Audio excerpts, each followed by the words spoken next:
Committee will come to order. The Affordable Care Act has changed how Americans receive their health care. There's been ample debate over the last 4 years about the ACA and what impact it will have. Today we have the chance to look in the rearview mirror and judge results rather than the rhetoric and promises. And we have the opportunity to look forward to next year to see what other changes and surprises may lay ahead for the American people. It's no surprise that I and many of my colleagues on this side of the aisle were very concerned about what would happen with the rollout of the ACA and the healthcare.gov. Unfortunately for the American people, many of those concerns came true. The ACA has helped some Americans, no doubt, but has hurt many more. Millions of families lost their doctor and their health care plan. Millions more saw their premiums spike because of new taxes and regulations that provided them with no additional coverage, just more costs. And many more workers saw their hours cut as businesses prepare for further mandates. But worst of all, many Americans have lost trust in our government when it comes to being honest about its health care promises. Many patients fear what may be in store for them next. They've lost their health care they have and like, lost their doctors, and are seeing their premiums soar.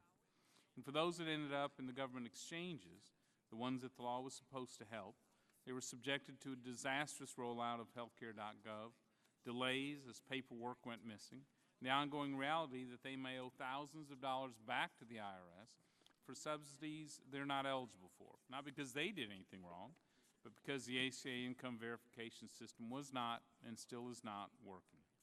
But the administration assures us next year is smooth sailing. Unfortunately, the answer to that is no. Open enrollment has been delayed until November 15th. Worried that individuals won't enroll, the Centers for Medicare and Medicaid Services recently announced that if individuals don't select a new plan by December 15th, they'll be auto-enrolled in their old plan. The problem with that, however, is that their premium tax credit, if they get one, will be based on the one they're receiving today, whether accurate or not. If a person wants to accurately know how much of a subsidy they'll receive for 2015, they need to go through healthcare.gov again. Yes, the healthcare.gov that was just hacked carries the risk of putting Americans' sensitive personal information at risk. In plain English, that means that working families will have to wait that much longer or work that much harder to find out how much their health care will cost next year. It's not right for those trying to put together their family budgets right now. What is also not right is the fact that the ACA's income verification is still not working. Despite Secretary Sebelius certifying to Congress on January 1st of this year that a working verification system was in place, the HHS Inspector General found that there were nearly 1 million income inconsistencies on exchange applications. Because individuals were able to self-attest to their income levels, there was little data before taxpayer subsidies were sent out the door. And if the data is wrong, thanks to the horribly poor implementation of the bill, hundreds of thousands of Americans could be hit with a nasty surprise when they do their taxes next year, could be forced to pay back hundreds or even thousands of dollars. Recently, a Treasury Department spokesperson suggests that the ineligible subsidy that someone owes back to taxpayers could be capped. That's not how the law is written. Individuals who are not eligible, either because of improper income data or coverage from another source, must repay the entire amount. The ACA tried to invent a system that would collect that information to prevent things like this from happening and improper subsidies. But guess what? It's proven so far to be too complicated and too burdensome. The administration has admitted time and time again the law doesn't work, delaying one provision after another or exempting special interests or politically favored friends from the most onerous parts of the law. And while the mandate on local businesses is not being enforced, for 2014 the mandate on individuals to buy government-approved health care or pay a tax is. That certainly doesn't sound fair to me. And that's why this White House has lost, in my view, the trust of the American people. Today's hearing is an opportunity for CMS and IRS to begin an open and honest conversation with the citizens of the great country about their health care. And before I recognize Ranking Member Dr. McDermott for the purposes of an opening statement, I ask unanimous consent that all members' written statement be included in the record. Without objection, so ordered. And I'll recognize Ranking Member Dr. McDermott for 5 minutes for the purpose of his opening statement. Thank you, Mr. Chairman. Mr. Koskin and Administrator Slevitt, welcome to Tale of Two Cities. before we enacted the ACA 4 years ago, America's healthcare system was dysfunctional and deadly. 46 million people were uninsured, and every year 45,000 Americans died because they lacked coverage.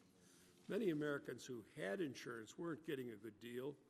Their health security was tenuous at best, and prospect of a bankruptcy due to medical bills was a real threat for far too many families. Insurance companies could hike up plan rates with impunity and without accountability. Insurance companies could refuse to cover people with pre-existing conditions, and benefits dropped away from people who were most sick and needed health care the most. Meanwhile, Medicare costs were increasing at unjustifiable high rates, in part because the federal government was overpaying private insurance companies tens of billions of dollars through the Medicare Advantage program. Waste, fraud, abuse continued to chip away at the trust fund as fraudsters and other questionable actors bilked beneficiaries and the American taxpayer, while law enforcement lacked the tools to crack down on fraud when in fact it existed. Millions of seniors were falling into the Medicare prescription donut hole where coverage evaporated just when they needed it. Today, things are different. There's a real health security for millions of Americans due to ACA. Marketplaces across the country are back up, running, ready for business. 8 million Americans signed up for coverage during the first open enrollment period, and the number of uninsured Americans has dropped by almost 10 million. 6 million Americans have gotten tax credits and subsidies to help offset their health care costs. In addition, smart states have expanded Medicaid, which has increased coverage to millions more of the most vulnerable Americans. Thanks to the ACA, hardworking Americans have no longer been denied coverage because they have pre-existing conditions, and their rates cannot be arbitrarily raised when they get sick. We're cracking down on fraud, waste, and abuse. Instead of targeting fraud after the fact, federal regulators are increasingly preventing violations on the front end.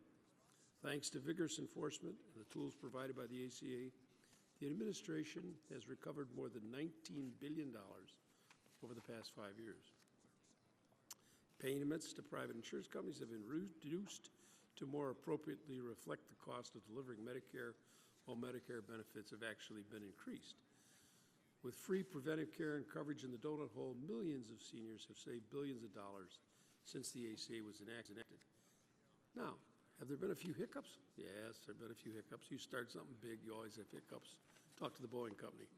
Implementations of the ACA have suffered due to Republican propaganda designed to confuse and scare the public, senseless repeal votes, and harmful budget cuts.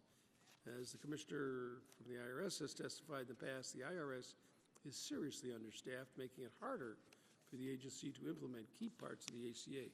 Similarly, CMS has been denied needed resources. Yet despite the Republicans' best effort at sabotage, the ACA is working. The law is saving money and lives, and my belief is that we're on a pace to guarantee health security for 32 million more Americans in the coming years, and Medicare spending is at its lowest per person growth in history. In light of the ACA success, I look forward to the day when Republicans do an about-face to accept their share of the responsibility in guaranteeing health security for all Americans. That means ending this senseless mission of sabotage and repeal. That means working with the Democrats to ensure all of our constituents benefit from all the ACA has to offer. And we look forward to your testimony. Thank you.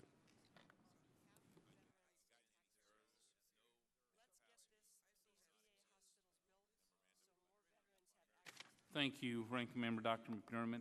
Today we'll hear from witnesses on two panels, John Koskinen, Commissioner of the Internal Revenue Service, and Andy Slavitt, Principal Deputy Administrator at the Centers for Medicare and Medicaid Services. Commissioner Koskinen, you're recognized for 5 minutes.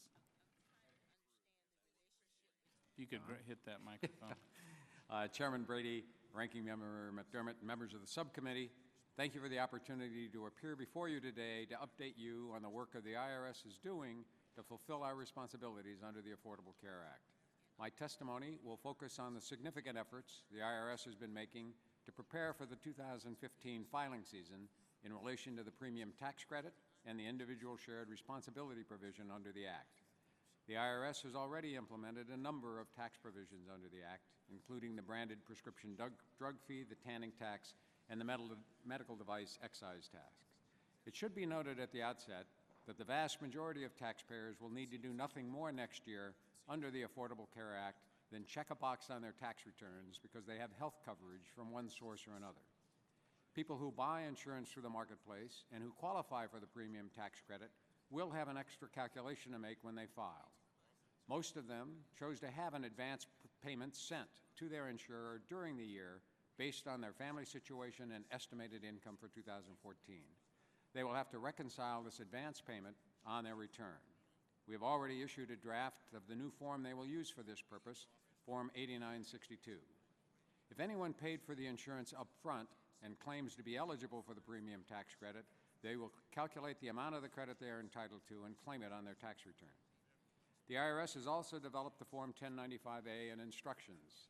Beginning with the coverage purchased in 2014, the marketplace must issue the Form 1095-A to those who bought a policy through the marketplace. The data on this statement will verify the fact of marketplace coverage and facilitate the reconciliation process for the premium tax credit. The data will also be sent to the IRS, and it will help us make sure that only people who qualify for the premium tax credit receive it. We are in the process of conducting tests with the federal and state marketplaces to ensure that our systems can accept this data and will be ready to operate as planned when filing season opens next year. The work being done to prepare for filing season also involves the individual shared responsibility provision. This requires people to have insurance coverage for each month of the year, have an exemption, or make a shared responsibility payment. A number of individuals will be exempt from this provision. For example, a person could be exempt for hardship reasons, or if the gap in their coverage during the year was less than 3 consecutive months. Those who qualify for an exemption will provide information about it on a new form we have developed, Form 8965.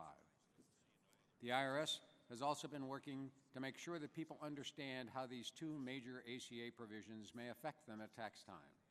In helping people understand how the ACA might affect them, our primary goal is to make it as easy as possible for people to file their taxes next year. By providing this information in advance, we're also trying to answer as many questions as possible before the filing season to limit the number of people who need to call us for help. For example, our website, irs.gov, has a new section devoted to the ACA. We've also issued 16 healthcare tax tips and 9 YouTube videos on ACA topics so far this year, with more on the way. And we've increased our use of social media, including Tumblr and Twitter, to help get the word out. And yet, we still anticipate an increase in calls next filing season from taxpayers seeking assistance in regard to the ACA. We're concerned about our ability to meet this demand because of ongoing budget constraints and because of the possibility of additional increase in calls if Congress passes tax extender legislation later this year. We hope that Congress will pass any extenders as early as possible this year with as few changes as possible. I would note that the various ACA implementation efforts I've just described were accomplished in the absence of appropriated dollars requested for this effort. For fiscal year 2014, the administration requested $430 million for the IRS to implement these tax-related provisions. Of that total, $300 million was needed for building and improving information technology systems and processes. No portion of the request was funded. Nonetheless, the IRS continues to deliver on this mandate given to us by Congress by refocusing the needed funding from other IT and agency priorities. Our concern with the fiscal 2015 budget request of about $400 million for additional taxpayer service is if we had the funding, we would hire enough full-time equivalents to end up with a level of service at 80%. Without the funding, we expect that our taxpayer service level of service may drop to as low as the low 50%, which would mean that almost half of the people calling will not be able to reach a live assister.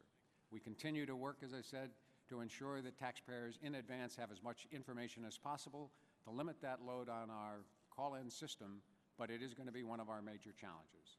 This concludes my testimony, and I'd be happy to take your questions. Thank you, Commissioner. Mr. Slavitt, welcome. Morning, Chairman Brady. Morning, Chairman Brady, Ranking Member McDermott, members of the subcommittee. I'm Andy Slavitt, Principal Deputy Administrator of CMS.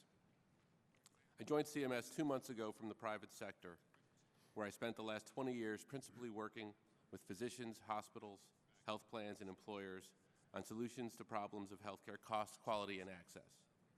During that time, I've been both an entrepreneur and have run a major division of one of America's largest healthcare companies. In late October of last year, I began my involvement with the Affordable Care Act implementation when I joined the group of people helping the CMS team on the turnaround effort of the health insurance marketplace. I'm pleased to appear before you today. Before answering your questions, we'll briefly walk you through some of the progress of the Affordable Care Act to date and talk about our priorities for the coming period. There's growing evidence that the Affordable Care Act is working to make higher quality health care more affordable and accessible for millions of Americans.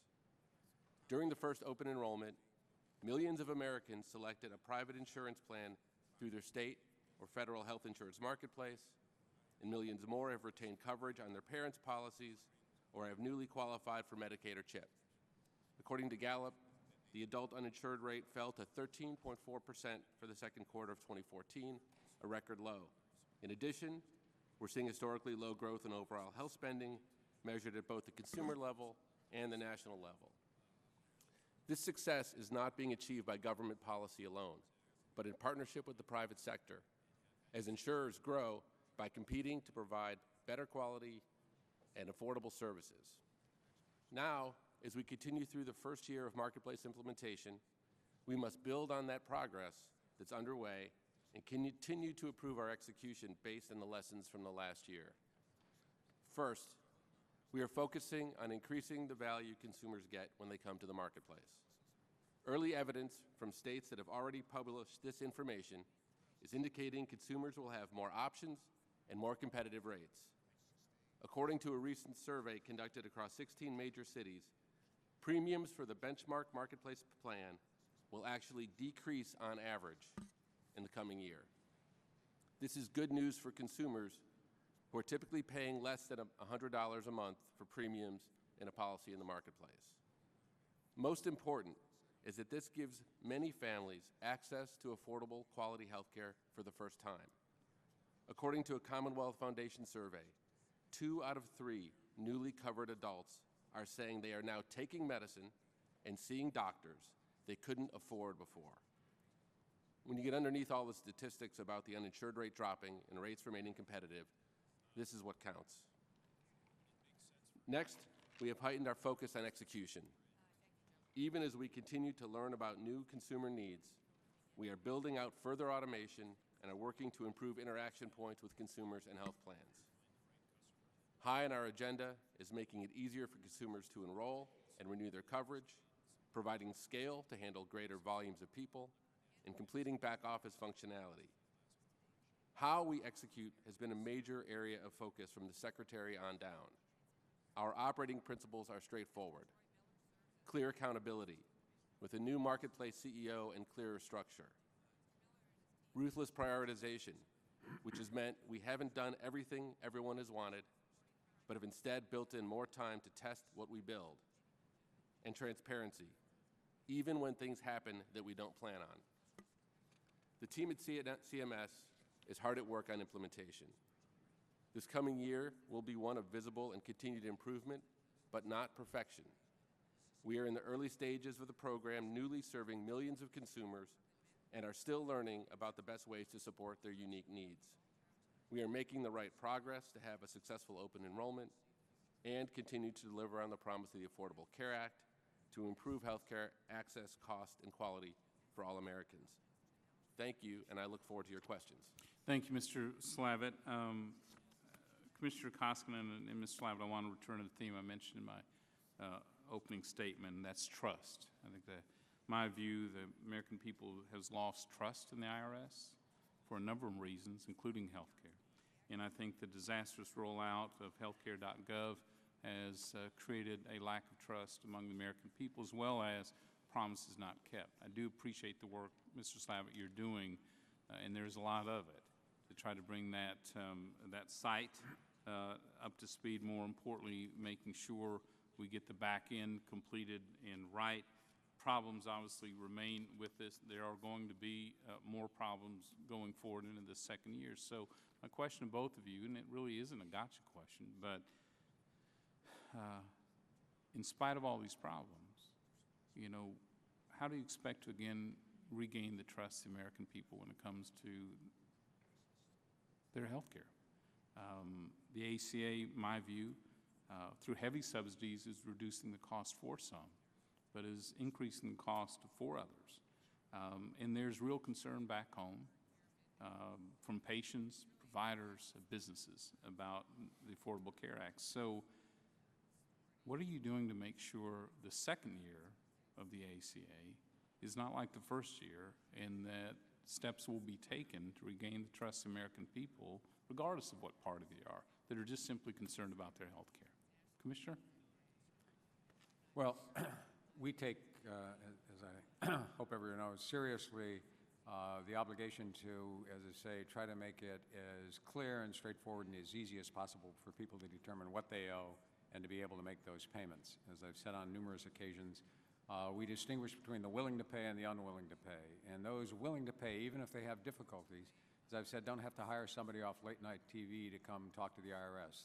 If you're willing to pay, trying to become compliant, we are anxious to work with you. We have installment agreement possibilities. We have ways of creating offers in compromise. With a focus on ACA, our role in the front-end rollout of providing income verification data went very smoothly. Inspector General said that it was virtually perfect. But we understand that there are going to be challenges with the first filing season, and that's why we're spending as much time as we are starting last spring trying to explain to the American public how the ACA affects them and what they need to do for filing. And as I said, one of the most important things for the public to understand is the vast majority of those filing next year, out of the 150 million expected individual returns, 120, 125 million of them will simply check a box that they have coverage, and that's all they'll have to do. The other people filing, those who either reconciling premium tax credits, seeking a credit, filing an exemption, or dealing with the shared individual responsibility payment, will have additional responsibilities when they file, and we're doing everything we can to get them that information. We've had tax preparer forums across the country with 10,000 tax preparers with focus on ACA. But we take very seriously that, again, compliance with the Internal Revenue Code is a critical part of the tax system in the United States. We have a very compliant population. Our compliance rate is one of among the highest in the world. But to maintain that compliance rate, your point is well taken. People have to have trust and confidence in the system. They have to be confident they're going to get treated fairly no matter who they are. As I've said, one of my highest priorities is to try to make sure that people understand when they hear from the IRS, it's not because of who they are, what organization they belong to, who they voted for in the last election. If they hear from us, it's about an issue in their tax return. And if somebody else had that issue, they'd hear from us as well. Well, there is questions about that, but let me ask this. IRS has three main tasks right now related to this. One is to confirm income verification of those who are getting subsidies today. Secondly, on January, delivering to American people Form 1095A that tells them what they need to do to file their taxes. And then to have income verification in place before the second year premiums and subsidies are released. Where are you on each of those three? As I noted, last year in the rollout, we provided income verification information to 27 million inquiries. The Inspector General reviewed it and said we were 100% accurate on the information we provided. It was primarily information about tax return information for 2012. Of those you had the information for, but a million of them, roughly, the Inspector General said roughly a million of them had inconsistencies, were not complete applications. That was his review of the of HHS's and CMS's rollout. But in terms of the information provided by the IRS, the Inspector General found that 100% of it was accurate. It was accurate to the truth. So all the income, from the IRS standpoint, everyone who's receiving a subsidy today, their income has been fully verified. Our role is to provide the data when the inquiry is made. We don't play a role in terms of what they do with the data. We will have a significant role when people file. But the IRS has the role of income verification. When they file, we will obviously verify income as we do for the 150 million people who file, and that will determine the calculation that the taxpayer makes will determine whether they're eligible for the premium credit, how much of the advance payment they got, and what reconciliation they have to make. So again, today, of those receiving subsidies through the ACA that are helping them with their health care, the IRS is, you can assure us all of those incomes have been verified at this time. We've provided income verification when requested last year in the rollout. We'll do it again in this year's rollout.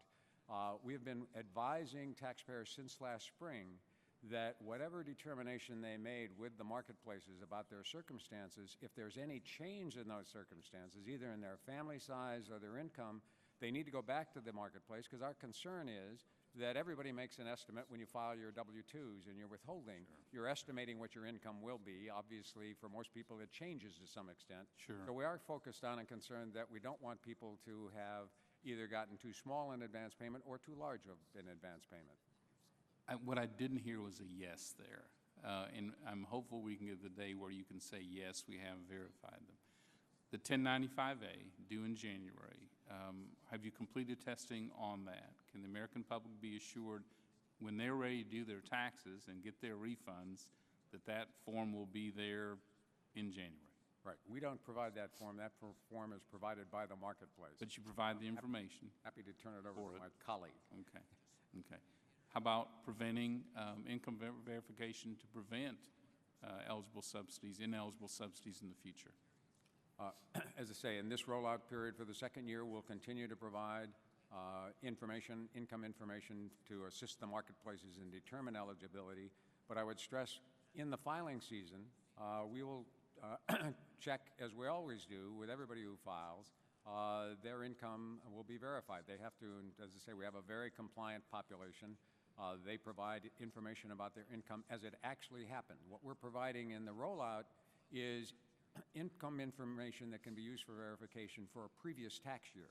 But again, that's what in this year's rollout, it'll be what your tax income information was for 2013, but it'll be used for eligibility for 2015. And again, when you file for your 2015 taxes, you'll have a different number almost no matter who you are, sure, as opposed to what you estimated. What is the process for collecting overpaid subsidies to those who are not eligible? Do you have that process in place? That process will be our normal process in the sense that to the extent that your subsidy was too small, you will get a credit for that. For a lot of people in this income range, it will be a refund.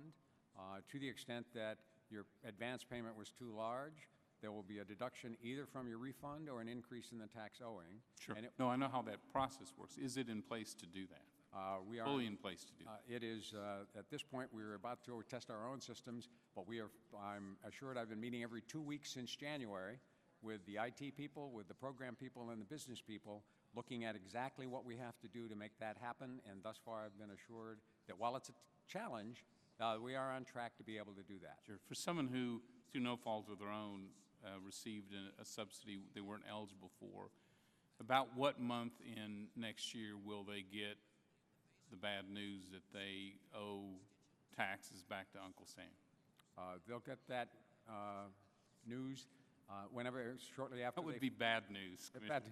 They'll get that news. They'll get that news when they file in the normal course. In other words, that news will be no different than any other bad news you might get if you turn out to owe taxes. So you'll file a return. It will you'll actually make your own calculation off the 1095 you get. You'll determine whether you got too much and you owe additional tax or have a smaller refund. You'll make that determination and you'll file it with your return. Some people file in January, some people file in April, and obviously some extend their return into October. So they may start the repayment as early as January of the coming year? It will all depend when they file. Sure. Commissioner, or Mr. Stivat, can you address the issue again? I know the serious work you are doing, both to address the problems in the past and try to both get the site working right and the back end right. There's no question about that seriousness. Can you address the trust issue at this point? Mr. Chairman, thank you for the question.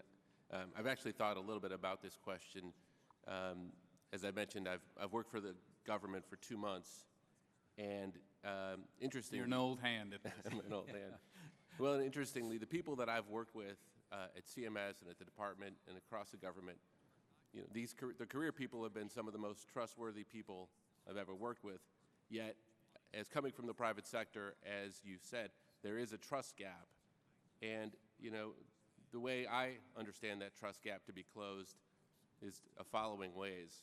One is with transparency. Even when the news is bad, we need to be clear about what that news is. And I think this summer you've seen we've put out numbers, even worst case numbers, when there are challenges to help people with inconsistencies and so forth, rather putting those numbers out than other numbers and waiting for them to get better. Second is accountability. That means being here, and my first several months I've been here frequently as I need to be. It also means owning up to mistakes. I don't think people expect us to be perfect. I do think people expect us to fix things when they don't work and be very candid about them and be very accountable. And the third is straight talk. As much as possible, that means giving a direct and clear response when people are asking us very fair questions. It means saying, I don't know, when we don't know, even when we want to struggle to get back to people. There's no question that this implementation has a lot of pieces. It requires a lot of cooperation, and I think we can gain trust, I believe, in the work we're doing across government if we're clear in those categories. Thank you, Mr. Slavitt. Again, I think you're trying to implement a poorly designed, poorly written, unworkable law. Nonetheless, I think that approach of openness and transparency and straight talk will go a long way, frankly, toward restoring that trust. So thank you very much. Dr. McDermott? Thank you, Mr. Chairman. I would like to enter in the record the Tax Inspector General's for Tax Administration's report, Affordable Care Act Accuracy of Responses to Exchange Requests, dated 3 July 2014. I ask unanimous consent. Without objection. Both you gentlemen are listening to these questions, and I'm a physician, so I'm thinking I've got a patient sitting in my office, and his name is John Smith, and he has a wife named Mary, and their income is $70,000 between them. So that's their income last year. Do I understand that's the income that they bring forward? They say, this is what I made last year, right? That's correct. They make and they provide that information to the marketplace. Now, if during the year John and Mary both have done good work and they get a pay increase, let's say they get $5,000 increase this year because the economy is recovering, so now they're making not $70,000 together but $80,000. How does that affect their income verification from last year? It won't change their verification. Their verification was made at the time they applied for the policy and if they applied and were eligible for the tax credit. So again, what I said in response to the chairman's question, one of our concerns has been since the spring trying to remind people, if you were in that fortunate situation and you now expect to earn more money than you originally expected with your income verification, you should report back to the marketplace and adjust any advance payment you're getting, because to the extent you qualified and the payment is going to the insurance company, if your income goes up, the amount of that payment will go down. And if you can adjust it during the course of the year, it means you will be closer to the right number when you file your return. If you don't make the adjustment during the year, your premium tax credit will be higher than it should have been, and you'll have to actually make that adjustment on your tax return. So the individual, when they get a pay increase, has to go to their employer and say, or who do they go to and say, I want to adjust because I'm now making $35,000 instead of $30,000 or whatever? They go back to the marketplace where they purchased the policy. Back to the exchange? Back to the exchange. Not to the insurance company, but the exchange. To the exchange. The exchange is what determines how much of a premium payment, advance payment, goes to the insurance company. And they have to do that if they get... Correct me if I'm wrong. You got it right, Commissioner. If they get it any time during the year, they have to make a correction that month to be able to take care of it at the end of the year? Or I thought that was a fixed figure, that their income for this year is 70,000 bucks, and if they get an extra 10, that's next year's income. No, what happens is the estimate is made last fall. We provided income verification for the tax year 2012. Which is $70,000 And for this let's couple. assume that was 70,000. Now we're in 2014 and they're going to make $80,000. That will, the premium advance payment was made on the basis of the 70,000, but your tax return for this coming filing season will be based on what you actually earned in 2014, and what you actually earned in 2014 will be reconciled as to what your premium tax credit should be and what the advance payment should have been. So if your income goes up this year, which is a terrific situation, your eligibility for the premium tax credit will decline to some extent. So anybody whose pay goes up this year and is getting subsidies will have a deduction or have a reduction in the subsidy at the end of the year. Correct. When they make their reconciliation, they are estimated they were going to make 70,000. Turned out they made 80,000 on their calculation on the forms we provided. They'll calculate what their premium for 2014 premium tax credit should be, and if the advance payment turned out to be larger because their income had gone up, they'll make an adjustment on their return. So how many people is this going to affect? How many people's income go up during the year? I'm not sure anybody knows. We expect of the 8 million people covered, we're probably going to have 3 or 3.5 million returns because you have families in that 8 million. And of those 3.5 million, any number of them are likely to have had a change in family circumstances, a change in income. The income may have gone up, it may have gone down. I don't think there's any way that I know off the top of my head to tell you what percentage will be affected. Suppose they had some problems at, I guess my time's just about up, but if they've had some problems at the job and their income has now been reduced by 5,000 apiece, so they now are only making 60,000. Again, if they go back to the marketplace during the year, their advance payment will be adjusted in light of the new estimate of what they're actually going to make during the year. If they don't go back to the marketplace, when they file next spring, they'll do a calculation and it will show that their premium tax credit amount they're eligible for is actually larger than the sum of the advance payments that went to the insurance company, and they'll have an increase in their refund. So there's no penalty for not going back to the marketplace, but if you go back to the marketplace, it will be able to make an adjustment that gets you closer to what your actual tax return is going to look like next spring. Thank you. Thank you, Dr. McDermott. Mr. Johnson is recognized. Thank you, Mr. Chairman. Good morning, sir. You know, y'all promised Americans under the Affordable Care Act that they could keep their health plan and their doctor at a lower cost. But as my constituents are seeing, those promises are just empty promises or outright lies. The reality is that millions of Americans have lost their health care and are being forced by this act to get plans with higher out-of-pocket costs and fewer doctors.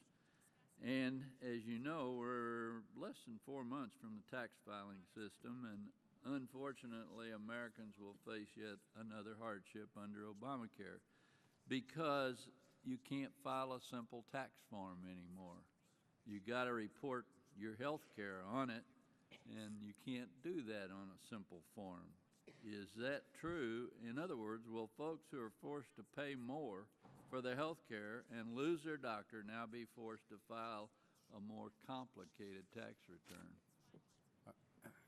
Those who actually have gotten a premium tax credit will have a calculation they have to make for it. As I say, the vast majority of Americans are going to have, if they have, we estimate 120, 125 million Americans are going to be affected by the act by simply checking a box on their return. But anyone who actually has purchased a policy and is either claiming the premium tax credit or reconciling the advance payment they've already gotten will have a more complicated, will have to make that calculation on their return. So they can't file a simple form.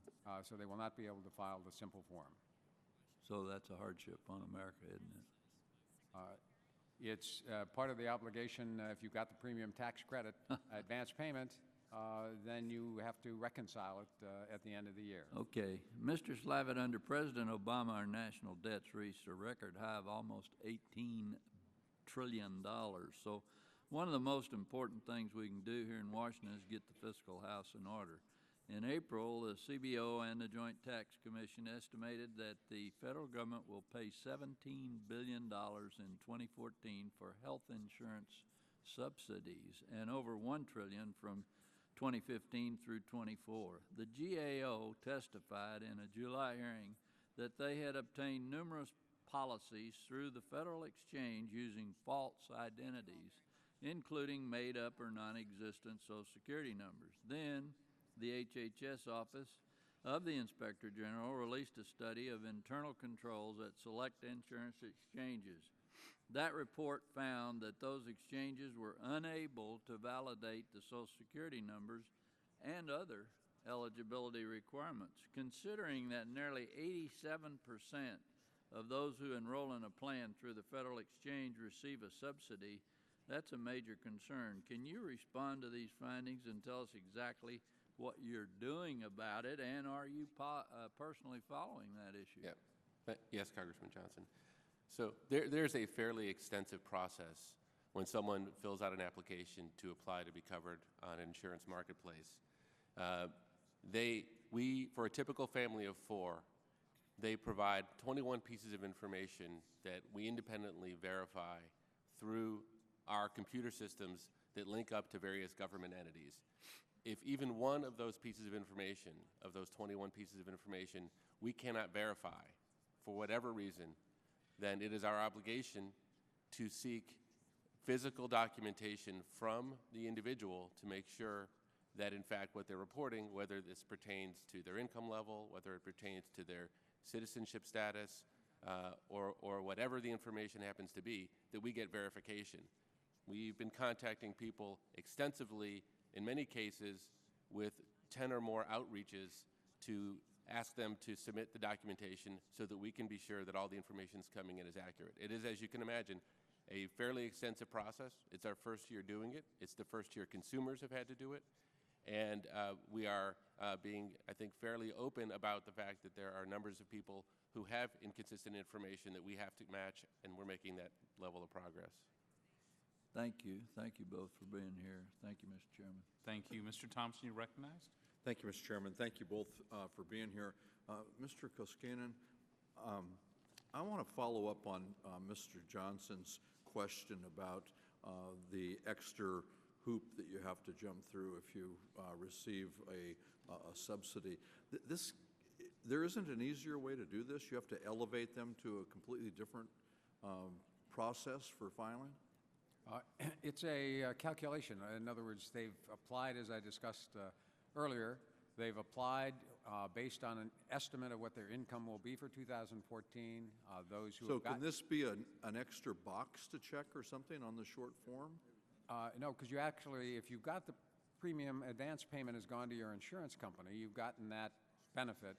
And what we need to do at the end of the year is reconcile. You need to do as a taxpayer, reconcile how much of an advance payment have you gotten compared to what you're actually entitled to. And then what determines what you're entitled to is how much you actually made this year as opposed to what you estimated when you enrolled. Let me ask a different way. Is this going to be a significant enough change to trigger some sort of elaborate filing, or is it something people can still do on their own?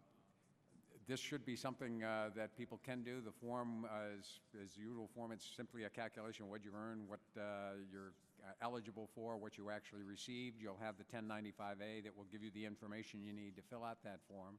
Mr. McDermott had asked about individuals who either get a raise during the year or get a reduction in salary during the year, and you explained, and it sounded to me like it was a pretty complicated process that these folks are going to have to go through.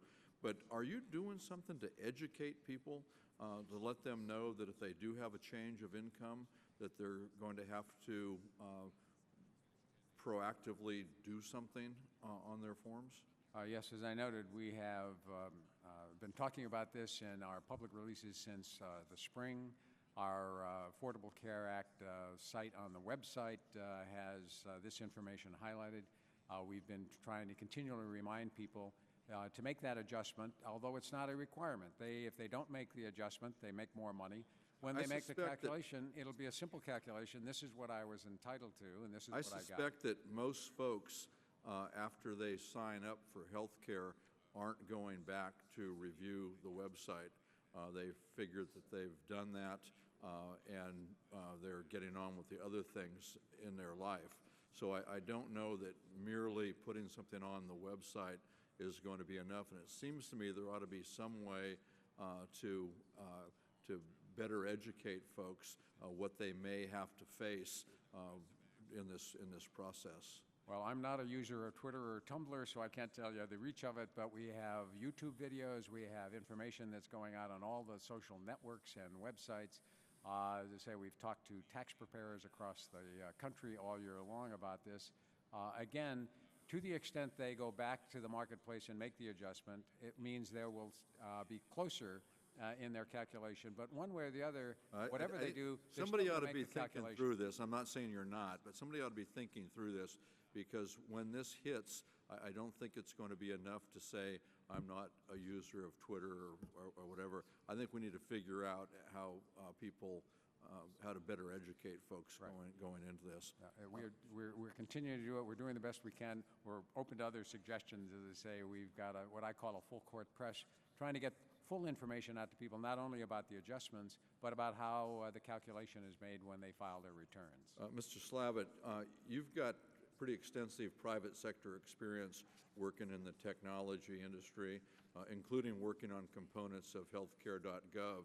And you now in your current position, you're leading the efforts related to marketplaces and other technology innovations. And given the issues that healthcare.gov experienced last year, which I add that you helped to fix, I'm glad that you're there, given your experience.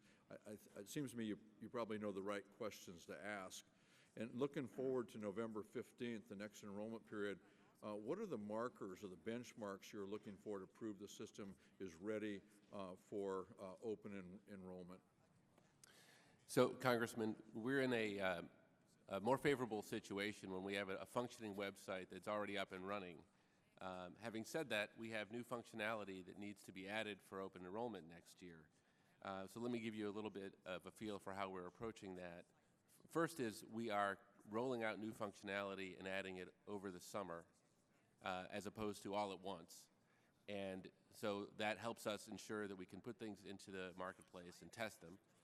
Second thing, and I know we're over time, is that we have built a much longer period of time in for testing. Because when software is built, people need to use it and pound on it before it can be rolled out. We're more fortunate this year in that we have more time. Having said all of this, I'm a realist, and we will not get it perfect, but we have, I think, the right processes in place to make it as good as it should be. Thank you. Thank you. Mr. Roscoe, you're recognized. Thank you, Mr. Chairman. Commissioner, the Congressional Budget Office estimates that there's going to be $1 trillion in Obamacare subsidies over the next 10 years. And that is just a huge pool of money, as you know. You've said that those who simply check a box are going to be free from a level of scrutiny, which suggests that there's going to be a significant number of people who are going to be subject to scrutiny in terms of income verification and so forth. And it seems to me like the IRS is just poised to go swimming in a huge pool of money. So the question is, what are the things that are happening proactively to prevent the next lowest learner 2.0, from looking out over a landscape with a high level of discretion to be able to say, you know what, we're going to make inquiries here, and we're going to make inquiries there, and we're not going to make inquiries over here, and you see where I'm going. And there's a high level of suspicion. And also, I mean, you said that you're meeting with IT people every 2 weeks, and I accepted face value that you need to meet with IT people every 2 weeks. But are these the same IT people that can't find lowest learners' emails and can't deal with hard drives? And so what level of confidence does the American public have that as they're looking out and they're saying to themselves, holy Moses. I mean, when this institution, the Internal Revenue Service, reaches its long arm into our lives and grabs somebody by the neck and shakes them up, it gets people's attention, and it can be incredibly damaging. Now, the administration last year said, we're basically going to do an honor system because it's too overwhelming. So what's the level of confidence that there's not an environment where Lois Lerner 2.0 is able to emerge? You've asked a set of questions. Let me try to deal with all of them. First of all, we're trying to remind everybody of this, the Inspector General, who filed a report about the use of improper criteria, said to fix the problem, there were a series of 9 recommendations that the IRS should adopt.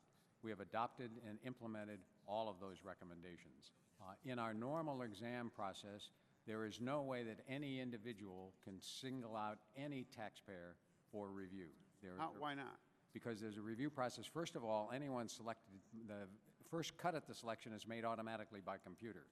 To the extent then exams are decided, there are 3 people who meet and have to approve that, so that the system is designed, and has been for some time, so that no one can pick out an individual taxpayer for review.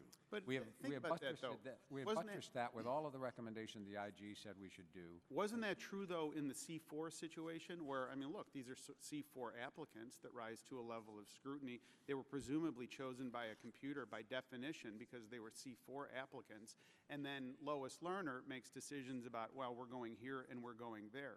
So you've got now another computer that's going to be deciding there's a level of, there's a threshold that the program presumably pops people up. And presumably those are people by your own definition who haven't checked the box. Right. So now they're in open country. What prevents an IRS employee from saying, I'm going after you?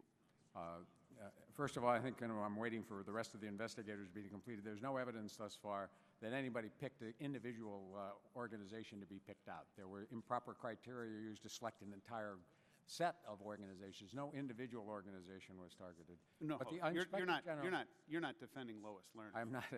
I don't know her, and I'm not defending her. What I am trying to defend. I wouldn't give her eye contact. Go ahead. What I'm trying to defend is that whatever the recommendations were the Inspector General thought were necessary to fix the problem have been adopted, have been implemented, and I am confident that if people haven't learned any other lesson in the last year and a half, they've learned this lesson, that we need to provide guarantees to the American public that they can be confident that whether it's the Affordable Care Act or any other part of the implementation of the tax code, if they hear from us, they're hearing from us for something in their return and that they have not been selected arbitrarily. If someone else had that same issue, they'd hear from us as well. Commissioner, my time is waning. Let me just impress upon one point that I know you're understanding what I'm saying, but just unambiguously. This committee has a high level of scrutiny and a high level of expectation that the administration by the Internal Revenue Service of all elements of the tax code are unbiased and impartial. And it is a huge background to overcome because the American public is burned, and they're not going to put up with it. And so with that, I yield back. Thank you, Mr. Chairman. I would just say we share that view with you. That is that the American public deserves and needs to be confident that the IRS is a tax administration agency without a political agenda, without political connections. And we stand ready to work with this committee and every one of the members of this committee to do whatever we can to make sure that that happens. Thank you. Mr. Kind, you're recognized. Thank you, Mr. Chairman. I want to thank our guests here today for your testimony, and I would like to just echo Mr. Roskman's sentiment, Mr. Commissioner. We do expect impartiality and fairness from the IRS. I feel more confident with you in the seat right now with the overview and following the recommendations of the IG report that you've followed up on, and I commend you for those efforts. But naturally, there's some credibility that has to be restored right now, and we look forward to working with you in order to do that.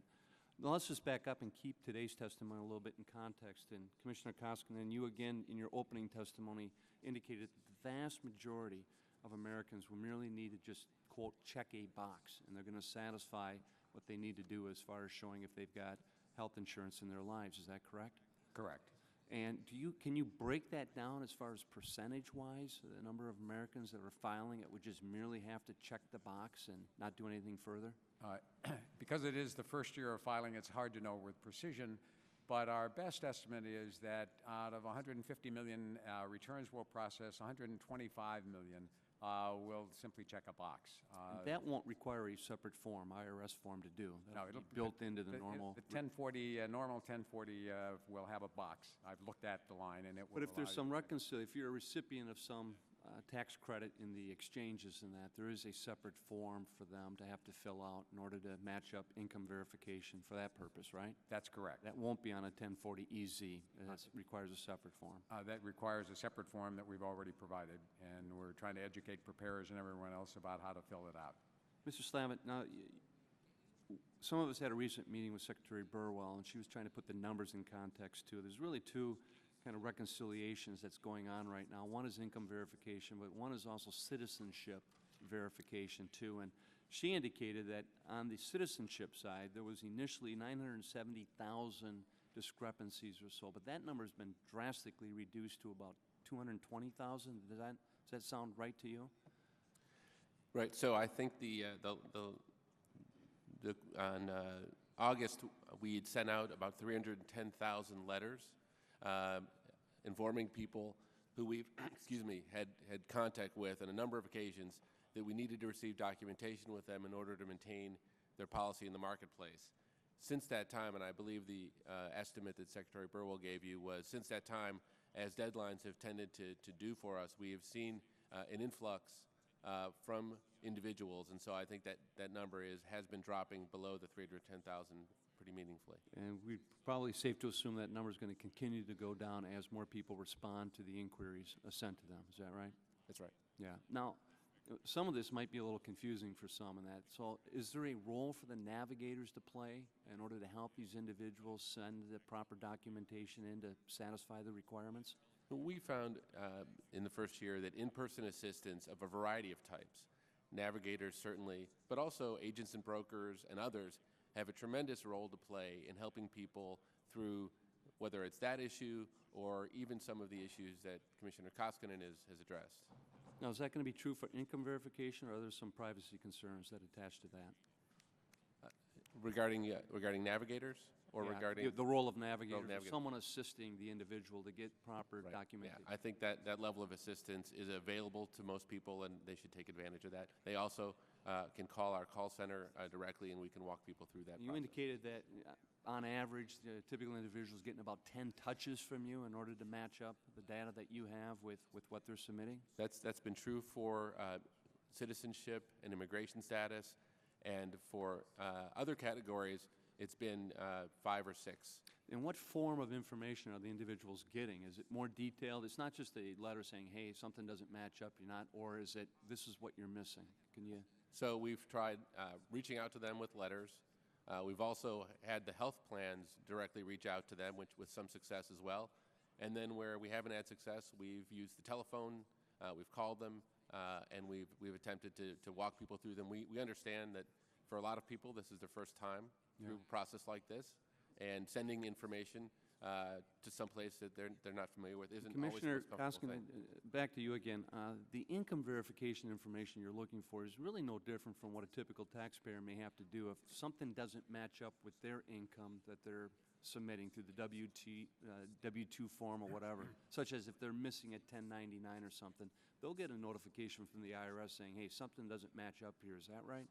That's correct, although initially we expect that, as with all tax returns, people will make that calculation themselves. As I say, when we all do our withholding, we make an estimate as what we're going to end up owing, and it always is a different number at the end, and it's the same way here. And that's been going on for years, and we haven't seen the demise of Western civilization with that practice, have we? Not yet. Okay. Thank you. Thank you, Mr. Chairman. Some would argue differently, Mr. Kine. Dr. Price, you're recognized. Thank you, Mr. Chairman. I want to thank the witnesses as well for the information. I found much of this fascinating. Our friends on the other side of the aisle seem to be waking up to the fact this is a complex program, that it's requiring things of Americans and patients across this country that haven't been required before, and may be significantly problematic. In fact, the CEO of H&R Block, Mr. Koskinen, says that Obamacare adds significant complexity to the tax system, and I think that the questions from Mr. McDermott and Mr. Thompson actually outlined that, and Mr. Kine put the punctuation point on it, and that is that anybody who fills out their form today, tax form today, 1040EZ, simple form, good thing for consumers, good thing for citizens, but if they have any change in their work status, any change in their income, will not be able to fill out the 1040EZ, is that correct? No, that's an overstatement of the situation. They will not be able to use the 1040EZ if they've received an advance payment on the premium tax credit. A lot of people use the 1040EZ who are going to be part of that 125 But million. those 25 million that you estimate, I suspect it's going to be greater than that because millions, tens of millions, if not over 100 million Americans see some change in their income throughout the course of the year. The fact of the matter is that they're not going to be able to use the form that they used before. They'll be required to use another form. In fact, if they go to the site that you identify, that's not even done automatically, right? If they go to the marketplace, as you call it, go to the exchange now, and they say, my income just went up. Is that automatic? No, first of all, I'd like to make it very clear. Millions of people use the 1040EZ, and they're going to continue to use the 1040EZ. The people who are going to actually have to make a separate calculation are only those who actually get advance premiums on the premium tax credit or are applying for the millions of tax folks. credit. Is it automatic when they go and on the site and identify that they have either increased or their income or decreased? Isn't that a manual process now? I don't know what happens on the website, so Mr. Slavitt would have to tell you. Isn't that a manual process at this point? If someone has a change in status of any variety, income of several varieties, they have children, a divorce, a loss in the family, we ask them to come back to the website. Is that a manual process now, or is that an automatic process? It's automated. Once they update it, it's automated. I know you've only been with them for 2 months now, and I won't hold you to account on that, but please go back and check. Okay. Let me get some basic information, Mr. Slavitt. How many folks are enrolled through the exchange? Well, as of the end of the last open enrollment period, there were, I think the number was some 8 million people that had enrolled in coverage. Some 8 million had enrolled in coverage. How many of those folks had insurance coverage before? I don't know. You don't know? I don't. HHS doesn't know how many folks had coverage before, but now were forced into the exchange? We do know that we have seen the uninsurance rate drop significantly in the second quarter, and I think that tells us that there are a lot of people through the exchanges or wouldn't it be Medicaid helpful that to have know added how many had insurance before to see whether or not the system's working? Sure. We also, that's fair, we also don't want to overburden people by asking them needless questions when they're applying for insurance. Well, we ought to poll the American people as to whether or not you're asking them needless questions. How many folks had coverage through the workplace before the Affordable Care Act went into effect? I don't know the exact number. I believe some 96% of people who have coverage have it through the workplace, and I haven't seen the study. 159 million, sound somewhere in the range. Sounds right. How many folks have coverage through the workplace now? I haven't seen an updated study. Well, I would urge you to look. Again, I know you've only been there for 2 months, and it's a lot of numbers, but that number's gone down. Will do, Congressman. So the place where folks have been getting their coverage that's worked for them for years and years and years has decreased the numbers of individuals. You talk about costs going down. In fact, costs are actually going up by HHS's own admission. Average of 7% increase in premiums in the next year. With the higher deductibles that folks are having, paying the deductibles for many people now are between $4,000 and $12,000 a year. Let me suggest to you that an individual making $50,000 a year, family making $50,000 a year, who has a $6,000 to $8,000 deductible, that's not a person who can afford a $6,000 to $8,000 deductible. That's how you've shoved everybody into these programs. The increase in bad debt in physicians' offices across this country in the exchange is up 60%.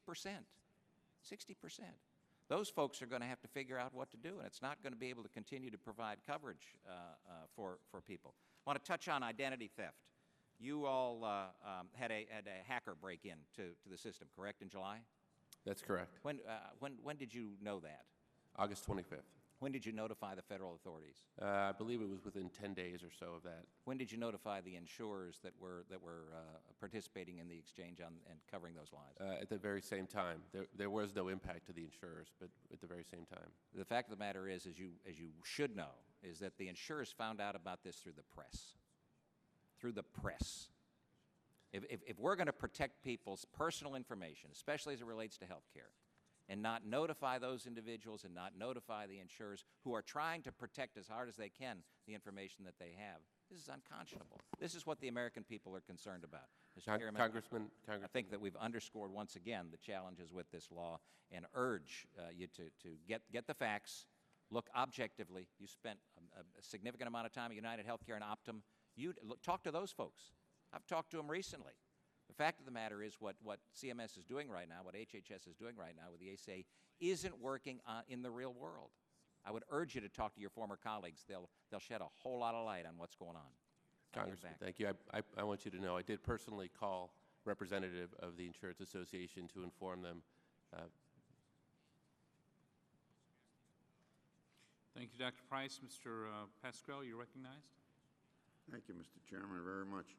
Look, Commissioner, you know what's going on here.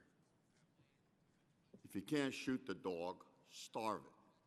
That's what this is all about. In the budget itself, the House bill as amended for the appropriations, the total IRS funding in 2015 would be about $9.8 billion, which is a 19% below 2010 when the ACA became the law of the land. So we're, in every manner, shape, or form, in every hearing that we've had here, and I have a great respect for every member of our side as well as the other side, but we know what it is. Starve it, and it'll go away. It'll disappear. It'll die. I mean, there are some great things that are happening in the ACA, even to its detractors know that. They won't admit it. They will not admit it. So, we know how many people we've enrolled, and we know how many people have received tax credits. We're trying to verify all of them, which is true. You want to know the mess we had 10 years ago on the prescription drug bill? Nobody wants to talk about that. This is half a story you got here. And there's a reason. You're going to starve the dog. You're not going to shoot it, because they haven't found the way to do that either. And again, 6 million more people are enrolled in Medicaid. Or the Children's Health Insurance Program. You don't want to talk about that, do you? What you've done to it? So the United States uninsured rate continues to decline. It's about 13.4% now. Correct me if I'm wrong, gentlemen. That's correct. Thank you. Before the ACA, many people were paying for plans that didn't provide them with the coverage they needed.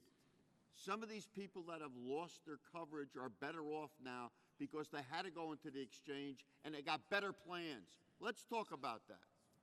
And for those who are falling through the cracks, we have an obligation to them too. Nobody's denying that.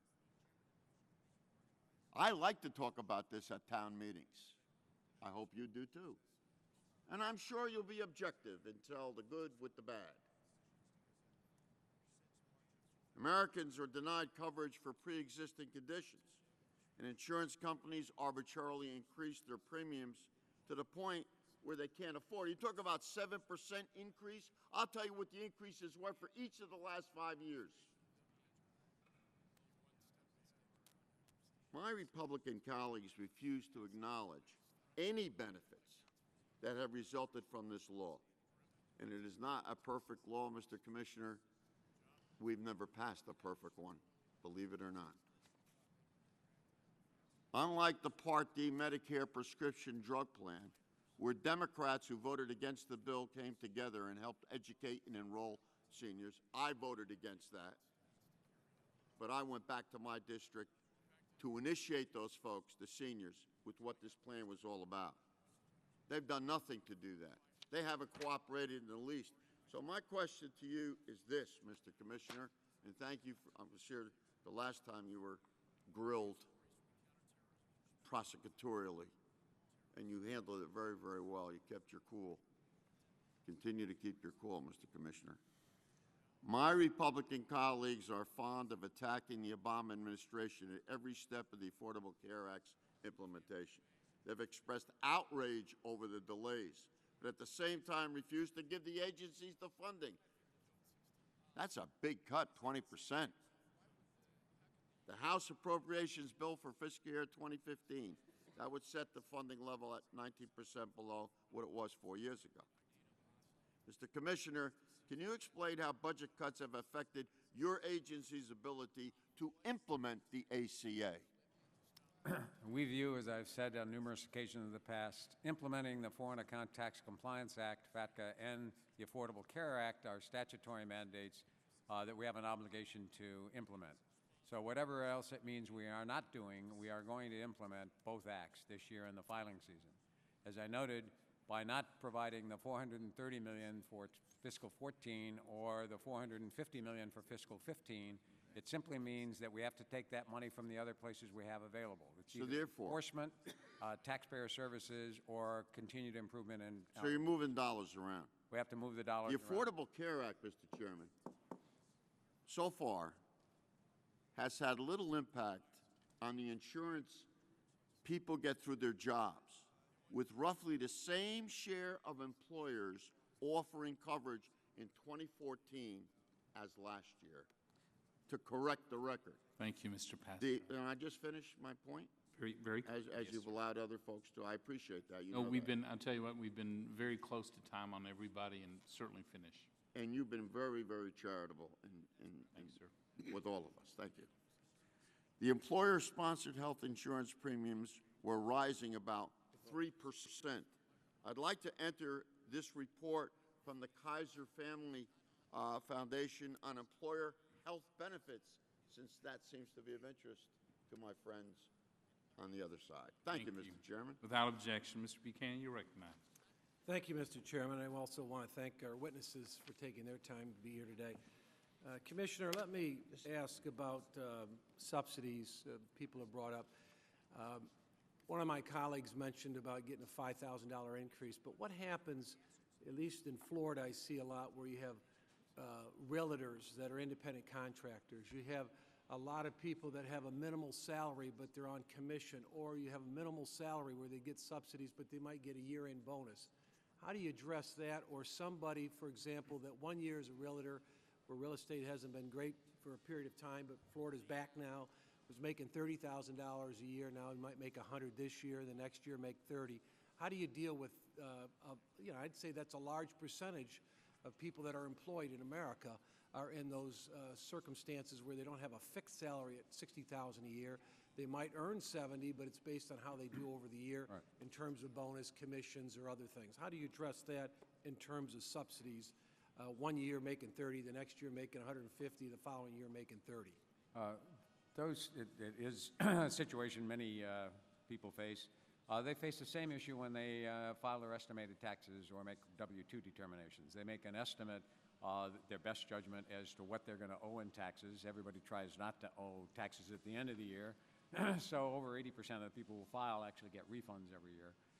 And so they're going to make the same kind of judgment here. They have to make an estimate when they file for withholding or when they file estimated taxes. They have to make an estimate here if they're going to apply for the premium tax credit. At the end of the year, when they file their tax return, as much as when they reconcile their income generally on their overall taxes, they'll make a reconciliation as to whether they got too much or too little in their premium tax credit in the advance payment. Our expectation is, just as people adjust their estimates for withholding, and they usually over-withhold to make sure they take into that account, that we expect that a lot of people, when they make their estimates, if it's fluctuating like that, will estimate on the low side, will have a lower So it sounds like you've got a pretty good handle on, all these variations of possibilities. We of expect income. them to kind of mirror the normal variations people make when they have to estimate how much to pay an estimated. Thank you. I want to kind of move over to Mr. Avick real quick. You've been in the healthcare-related industry for how many years? 20 years, sir. Yeah. Let me just tell you, as someone that's been in business before I got here 30 years and bought a lot of health care for a lot of employees, I think we got quality health care, but my biggest concern is cost. I think everybody likes to talk about the middle class.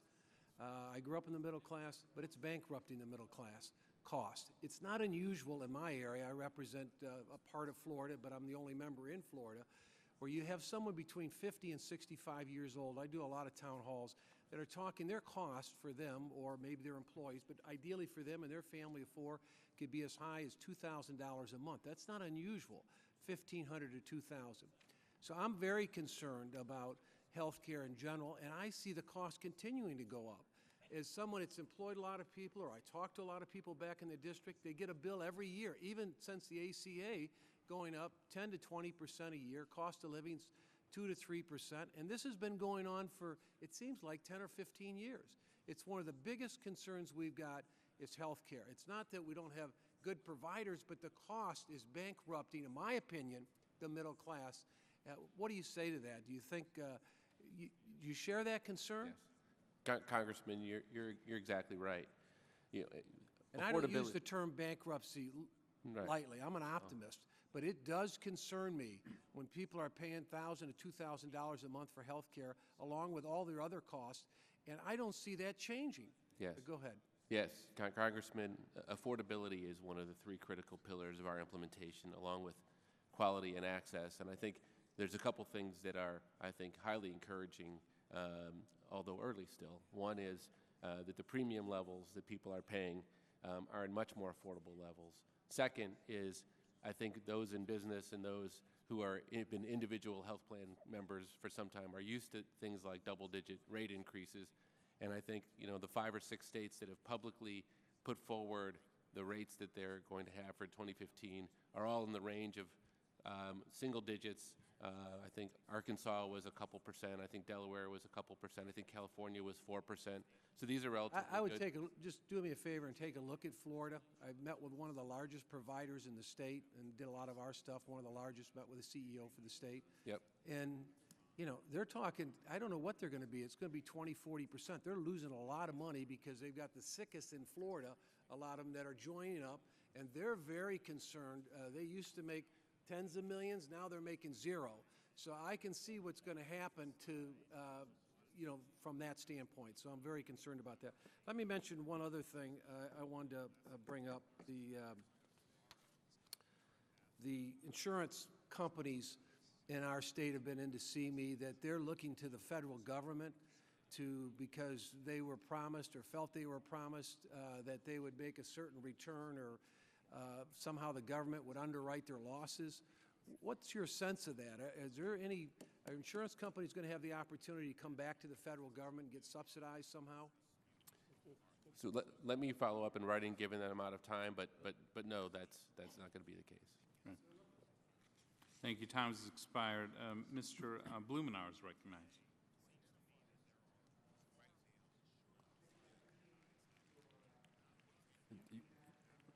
You might push your mic.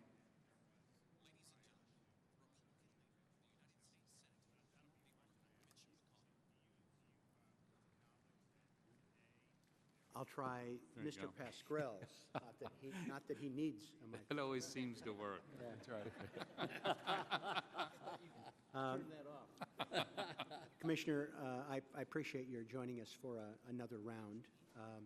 I particularly appreciate the end of your testimony where you're talking about needing the resources to be able to meet the needs of people, not just with the Affordable Care Act provisions, but just the ongoing challenges of trying to administer an IRS code that Congress repeatedly makes more complex. No IRS employees are complicating the code. That's our job. I had the occasion last month to just sit down in a large sort of brown bag discussion with your employees in Portland, and I was struck by how frustrated they are. They don't want people on hold for 45 minutes. They want to be able to meet their needs. And I would just urge you to be relentless in driving this point home, that we can't continue to cut the IRS budget, reduce staffing, make the code more complex, and then beat up on the IRS, and still expect that we're going to keep the highest compliance rate in the world for over 150 million taxpayers. I appreciate your forthrightness, and I would just encourage it. And I would hope that individual members of this committee in particular could sit down in a shirt-sleeve session, off the record, no cameras, and just meet with the men and women who are trying to meet the needs of our constituents. I found it instructive every time I do it. And I think maybe if more of our members did that, we might look at the budgeting a little different. But I would just say, Mr. Chairman, I appreciate your ongoing efforts and your even-handedness, even allowing us to slide over for a second or two, and your good humor. I also appreciate that you've been looking at a draft, kind of tying together some elements that a number of us have co-sponsored on the committee. Good work from Mr. Roscom, Mr. Gerlach. I've indicated in the past that I hope we can shift gears and get to the point where we can actually have hearings on things that can pass and don't have anything to do with the Affordable Care Act. I would note the legislation I have with my good friend, Dr. Rowe, helping make sure that end-of-life care has a value. And we put it in the Affordable Care Act. It somehow wasn't included in terms of reconciliation. But in terms of what we do with Medicare card identification, the Secure Card, the Prime Act, Congresswoman Black and I have some legislation dealing with value-based insurance. There's a whole host of things that we could be making progress on. Put them on the floor. They'll pass.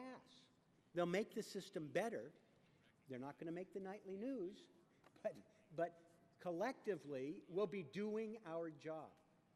And I hope we can minimize hearings that are just beating up on people for things beyond their control, that actually we kind of make their job harder, and that we get down to cases. I appreciate the draft that you're circulating.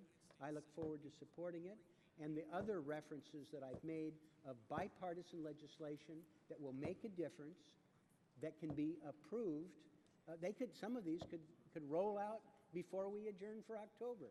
And certainly in a lame duck, when we'll be standing around trying to figure out what to do, waiting for the powers that be on the big stuff, we could get some good things going and give Congressman Gerlach a going-away present, that important legislation will make a difference. Thank you, Mr. Chairman. Again, I appreciate your good humor and your even-handedness, and I would respectfully request that maybe we could put that to work on some legislation that'll pass before we adjourn for the year. Thank you, Mr. Blumenauer. I share your belief that while we have very strong differences on the Affordable Care Act, and a hearing like today is really about finding out what our families and patients and taxpayers have to face in the second year. There are legitimate questions that need to be asked.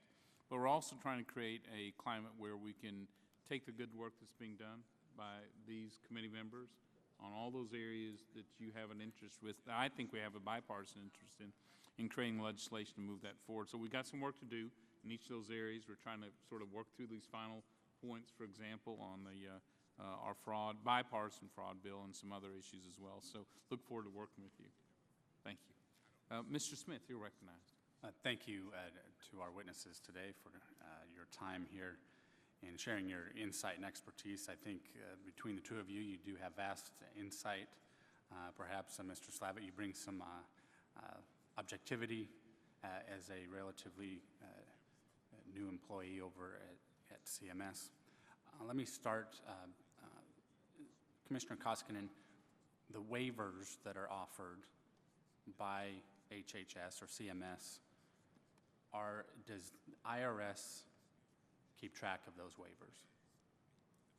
Yes, we've got a very, I think, positive working relationship with HHS and CMS, and to the extent that exemptions or waivers are created, they get built into our system as well. And so we need to be aware of those, because obviously when people file their taxes, that we have a form that allows them to identify the exemption that applies to them. What percentage of the American population files a federal tax return? Well, that's a very good question, because if you're below a certain income level, you're not required to. We have 150 million returns that are filed every year, and it is obviously the vast majority. I'd be happy to get back to you, because I've never actually asked that question as to how many people do not have to file a return. I mean, because we've heard earlier that there's so many great and wonderful things that have come about, and yet we know that the enforcement of and the benefits benefits, perhaps to some, benefits of the healthcare situation here are offered through the tax code.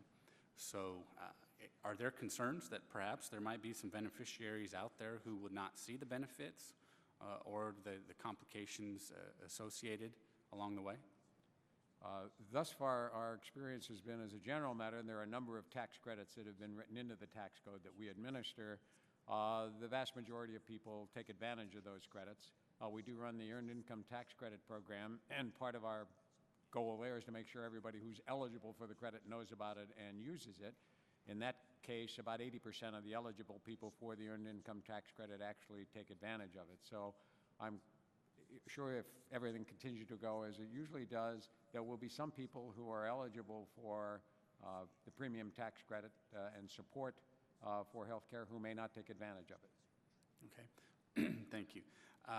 Mr. Slavitt, let's talk about individual mandate briefly. Can you give us an update on the individual mandate? Obviously, the administration is choosing to stick with the individual mandate in contrast to delaying the employer mandate. Is that accurate? The individual mandate, yes, is law, and we are administering and implementing the law that way, yes. And what would you say is a rough, I'm not expecting exact, but a rough compliance rate with the individual mandate? I don't think that will be known until after we get through the year and through tax season. But in any event, I don't have an estimation, and I'd be happy to try to get one to you if it's possible. So penalties being levied would take place when? I think through the tax code is my understanding. It would be this year. There is no, I know that's the how, but the when. During the tax filing season. It'll be when you file your return on the 1040A. You'll check either I've got coverage or I have a premium tax credit. Right. We're through one tax filing season where that question has been asked. Correct? No, it did not apply last year. So the 2014 filing season for tax year 2013 did not have any requirement for individual shared responsibility payment. The first time it will take effect. But the question was asked about health care, was it not? No. In other words, the tax returns last year did not have affordable care information in them. Okay. So, but then this next tax filing season, it will. This coming spring for the 2014 tax year, we call it filing season 2015. Okay. If someone marks no, can you share what happens from that point forward? Yes, if you mark on your return that no, and you aren't eligible for an exemption or waiver, and there's a form you can fill out, then what happens is you'll do a calculation, and you'll have the responsibility. The additional tax for this year is the $95 an individual, capped at $250, give or take a little for a family. Would that be considered a penalty? Well, it's an additional tax. You can call it, you can call it a penalty, whatever it is. You'll owe that amount of money. It's avoidable, you're saying? Pardon? It's avoidable? It's not it's avoidable if you are eligible for an exemption, and there are a significant number of exemptions available for people who don't, who had short lack of coverage for less than 3 months. People that have particular hardships can provide that information. Some religious affiliations will be able to provide that information. There are a series of exemptions. So it's avoidable to that extent. But if you don't qualify for an exemption, then you'll owe the additional tax. Thank you. I yield back. Thank you. Ms. Black is recognized. Thank you, Mr. Chairman. Thank you for holding this very important hearing. I appreciate being a non-member of this committee and having an opportunity to be able to ask the witnesses questions, and thank you, by the way, for being here. Commissioner, I want to go back to a line of questioning that my colleague from Florida was talking about in relation to income accuracy in the filing process.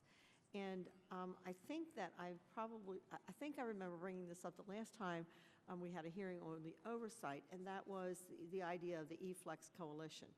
I'm sorry, the which E-Flex Coalition made a specific recommendation to make the administration of the tax credits more accurate.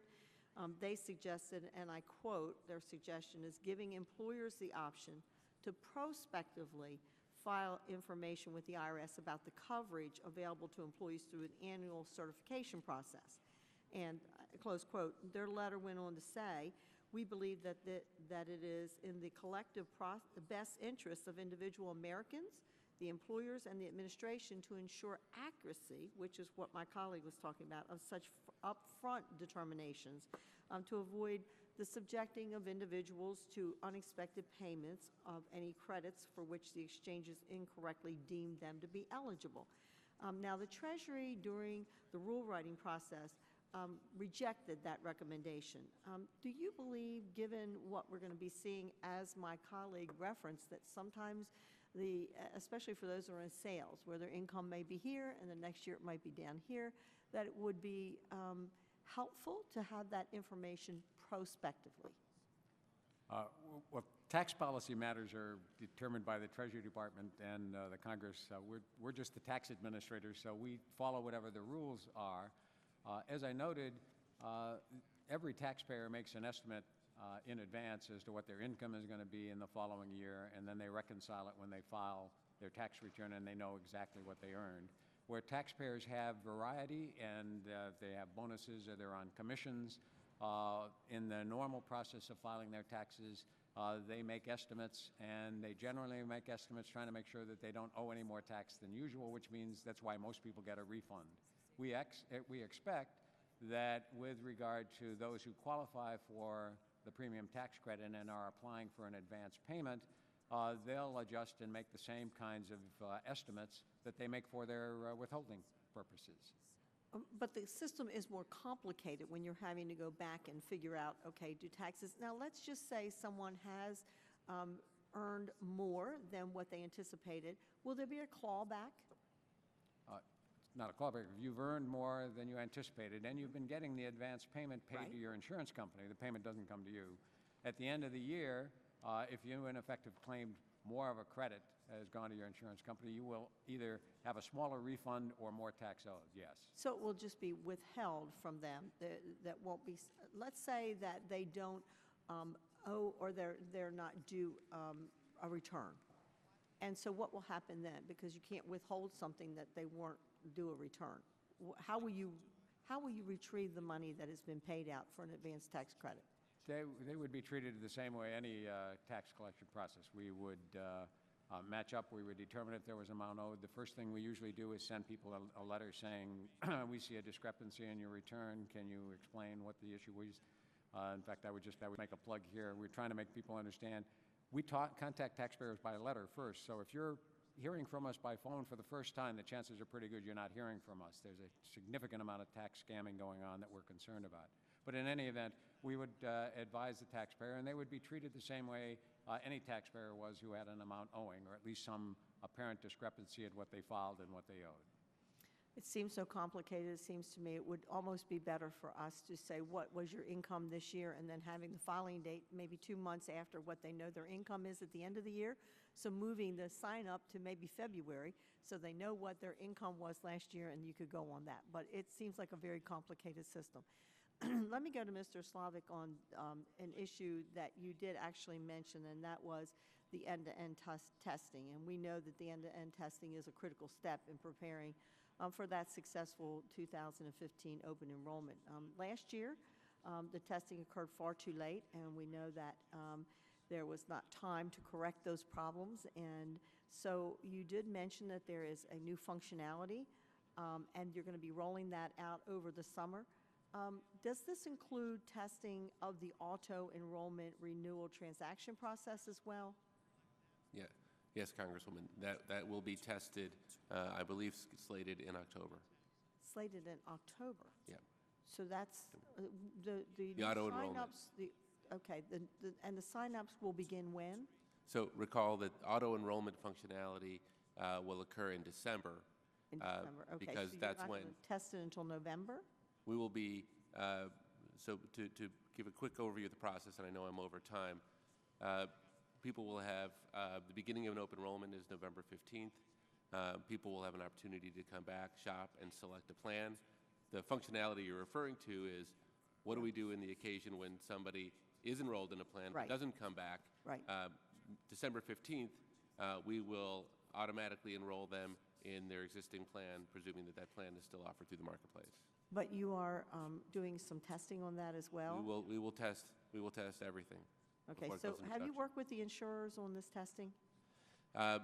So our initial testing with insurers actually is beginning this week with a group of insurers we call Alpha Insurers. And then in early October, we will invite all the insurers to begin to do their testing and end-to-end testing with a goal to make sure that when someone comes through the process, at the end of it, they get an 834 and they can return one back to us. Okay, thank you very much. Thank you, Mr. Chairman. Thank you, Ms. Black. Commissioner Costello, I just want to follow, I'm not sure we got a clear answer on one part of Representative Black's questions. If your income changes or for some reason there is an overpayment of subsidies, there's a cap on your overpayment depending upon your income. But if you were given, for example, offer affordable insurance to work and you don't take it, you are not eligible, period. The law is very clear that all of that must be repaid. Will you be following the law in the collection of that, in that instance, an ineligible subsidy? Yes, if somebody's ineligible and has received a credit, they will be treated the way anybody else would be in our compliance process. No. The question was the law in that case.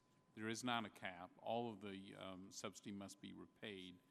Will you be following the law in that recapture? Yes, wherever we can, we follow the law. Whenever we can. I encourage you to follow the law in all instances. And I had so many things going through my mind at that point. Commissioner, thank you for being here. Mr. Slavitt, I know my office has reached out to you as well from a letter that Ms. Black, myself, and others sent to Ms. Tavener in August regarding the issue of the abortion surcharge. As you recall from the law, that was a sensitive issue. The resolution was that consumers could know which plans provided those services to choose one or the other, and if they did, there would be a separate charge to that. That was very clear. We've sent a letter asking for a written response from the agency. I would encourage you to encourage the agency to respond as soon as possible. Yes, Chairman, we have the letter. Great. We're working on it. Great, thank you very much. I want to thank the witnesses for being here today. There are still a lot of questions dealing with the law going forward, but we will work together on this. I do want to recognize Dr. McDermott for very special notice. Thank you, Mr. Chairman. Before we close the hearing, I'd like to say a few words about a departing staff member. Askia Saruma is leaving the committee after 21 years in Congress, or working for Congress. He's the staff director of the Democrats on the committee and the staff director on the Oversight Committee. Prior to coming to this committee, he was staff director, senior staff director for the Rules Committee and worked with Martin Frost from Texas. He's leaving to go to George Washington University, and we're grateful for his time here and wish him all the best, and please join me in thanking him.